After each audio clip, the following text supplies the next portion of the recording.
Welcome to the Exam Room series dedicated to helping you ace the air traffic controller exam.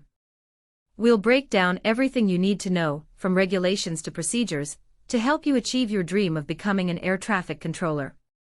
In today's episode, we're going to look at the regulatory framework provided by the Directorate General of Civil Aviation, or DGCA, focusing on the Aircraft Act of 1934, the Aircraft Rules of 1937, and other essential guidance for aspiring ATCOs. Let's start with the basics. What exactly is the DGCA, and why is it so important for anyone in aviation? The DGCA, or Directorate General of Civil Aviation, is the primary regulatory body for civil aviation in India. As an agency of the Ministry of Civil Aviation, it oversees safety, licensing, and compliance with regulations. Think of it as the air traffic police, setting the rules and making sure everyone follows them. Where can we find the key regulations that govern aviation in India? The Regulations and Guidance section of the DGCA website is your go-to resource. Here, you'll find the Aircraft Act of 1934, the Aircraft Rules of 1937, Civil Aviation Requirements, Aeronautical Information Circulars, and more. It's essential to familiarize yourself with this section. Let's talk about the Aircraft Act of 1934. What does it cover? The Aircraft Act, 1934 provides a framework for the control, regulation, inspection, and operation of aircrafts in India. Now, let's move on to the Aircraft Rules of 1937. How do these rules complement the Aircraft Act? The Aircraft Rules, 1937, provide detailed procedures and guidelines for implementing the Aircraft Act. They cover a wide range of topics, including airworthiness, licensing, and air traffic services. The Aircraft Act, 1934 is the parent law that provides the legal foundation for civil aviation regulation in India. The Aircraft Rules, 1937 are detailed rules framed under the Act to execute and enforce its provisions. Let's shift our focus to air traffic controllers. What specific guidance does the DGCA provide for aspiring controllers? The DGCA provides guidelines for licensing, training, and medical requirements for ATCOs. You can find information on licenses and approvals under the Personnel Licenses/Approvals section. Circulars related to ATCO licensing are also available under Regulations and Guidance. What part of the Aircraft Rules, 1937, deals with air traffic services personnel? Part 12 of the Aircraft Rules, 1937, specifically deals with air traffic services personnel, covering licensing requirements, duties, and operational procedures. What is Rule 93, and why is it important?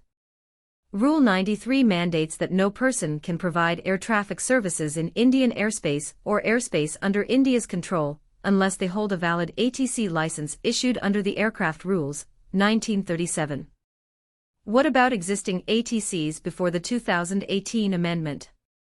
ATCs who were already working before the Aircraft, Sixth Amendment, Rules, 2018, could continue providing services as per DGCA procedures, but had to obtain an official ATC license within a specified time. What is the purpose of Rule 95 in the Aircraft Rules, 1937? Rule 95 outlines the licensing authority and criteria for issuing or renewing an air traffic controller, ATC, license in India. What types of licenses are issued under Rule 95? The central government grants the following ATC-related licenses: Student ATC license and ATC license such as Aerodrome Control Rating, Approach Control Procedural Rating, Approach Control Surveillance Rating, Area Control Procedural Rating and Area Control Surveillance Rating.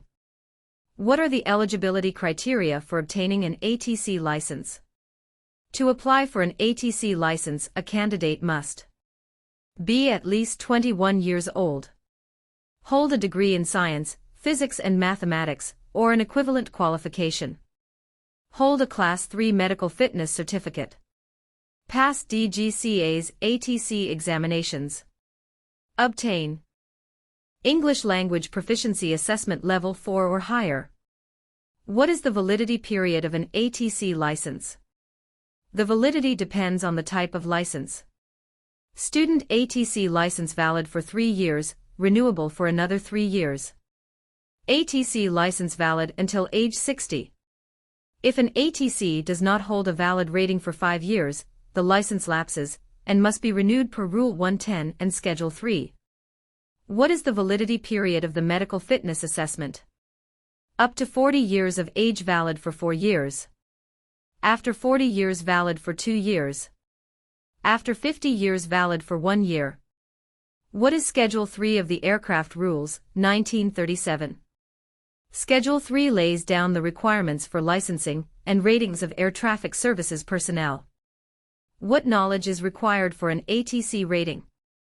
ATCs must be knowledgeable in airspace structure, air navigation facilities, traffic flow patterns, meteorology, emergency procedures. What is the process for obtaining an ATC rating? To obtain an ATC rating, candidates must pass written exams, complete on-the-job training for at least 180 hours, be assessed by an official examiner or board. What does Rule 97 cover? Rule 97 states that ATCs must have the necessary ratings and unit endorsements before performing their duties. What are the record-keeping requirements for ATCs? As per Rule 115, ATCs must log on-watch periods, training sessions, operational records. All details must be maintained in an official logbook. That brings us to the end of today's session.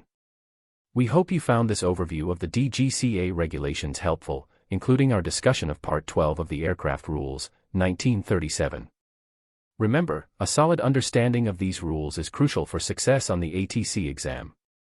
Join us next time as we delve into specific ATC procedures and best practices. Until then, keep studying and aim high.